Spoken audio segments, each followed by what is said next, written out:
আসসালামু আলাইকুম রহমতুল্লাহ বরকাতুহু। আশা করি সবাই ভালো আছেন। আমি আল্লাহর রহমতে ভালো আছি। এই যে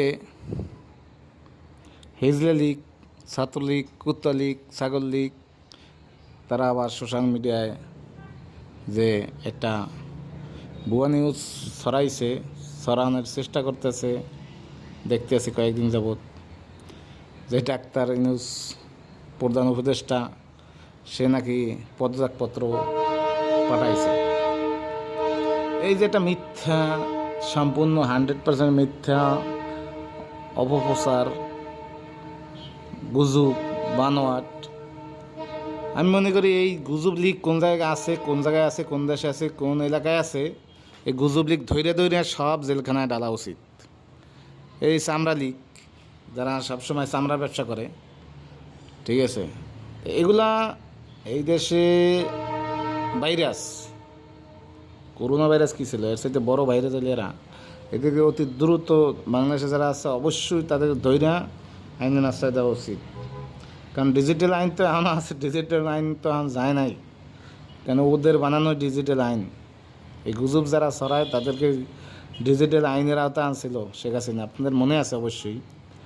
তো এগুলারে যে ফেসবুকে একটা কথা লেখা বা স্ট্যাটাস দেওয়ার কারণে যে কোনো টাইমে যে কোনো কাউকে গ্রেপ্তার করে নিয়ে আসে পুলিশ, বিডিআর, ওই যে কী কয়, ডিবি। তো এই যে গুজব লীগ কোন জায়গায় আছে, এদেরকে ধৈর্য আইনের আশ্রয় দেন অতি দ্রুত। যারা দায়িত্বপ্রাপ্তে আছেন, প্রশাসনের লোক, এমনকি উপদেষ্টা পর্যায়ে যারা আছেন, যে যেখান থেকে আছেন, এই গুজব যারা ছড়ায় এদেরকে আইনের আশ্রয় দেন।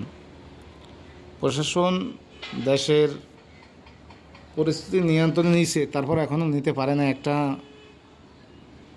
সংগঠন বা একটা গোষ্ঠী দেশের এখনও করতেছে, যেমন আওয়ামী লীগ 16 বছর লুটপাট, চাঁদাবাজি, দখলদারি, বাস স্ট্যান্ড কন, বাজার কন, সব কিছুর ইজারাদারি করছে, চাঁদা উড়াইছে।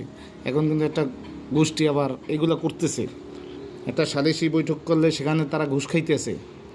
এটা এটা বাস্তব, এটা সত্য, এটা কোনো মিথ্যে না, এটা সত্য। এটা সালিশি করে দেবো, এখানে ঘুষ খাইতেছে। কারা খাইতেছে এখন বর্তমানে ঘুষ খাইতে আছে কারা? 5 আগস্টের পরে তো এখন ক্ষমতায় আওয়ামী লীগ নাই, আওয়ামী লীগের ছেলাফেলা নাই, আওয়ামী লীগের সাঙ্গ নাই, আওয়ামী লীগের কুত্তা লীগ নাই, ছাগল লীগ নাই।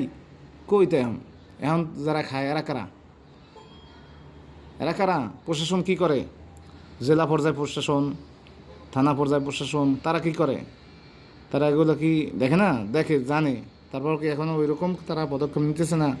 কেন নিতেছে না? সময় আসতেছে, নেওয়ার সময় আসতেছে ইনশাআল্লাহ। যারা এগুলো করতেছে তাদেরকে ছাড় দেওয়া হবে না, সময়ের অপেক্ষা মাত্র। আর এদের যারা নেতা আছে, তারা ভুলভাল এখনও বক্তব্য দিতে আছে বিভিন্ন রকমের, তাদেরকে সতর্ক করবে এই দেশের জনগণ ইনশাআল্লাহ। সময়ের অপেক্ষা, সেই আগের দিন নাই যে এখন ওই কিস্সা কাহিনী শুনবো মানুষে আর ভোট দিব, 500 টাকা দেবেন ভোট দিব। 500 টাকা দিন ভুলে যান। এখন টাকায় বিক্রি হবে না, ভোট ফ্রি দেওয়া হবে, ফ্রি দেওয়া হবে ইনশাআল্লাহ। সময়ের অপেক্ষা।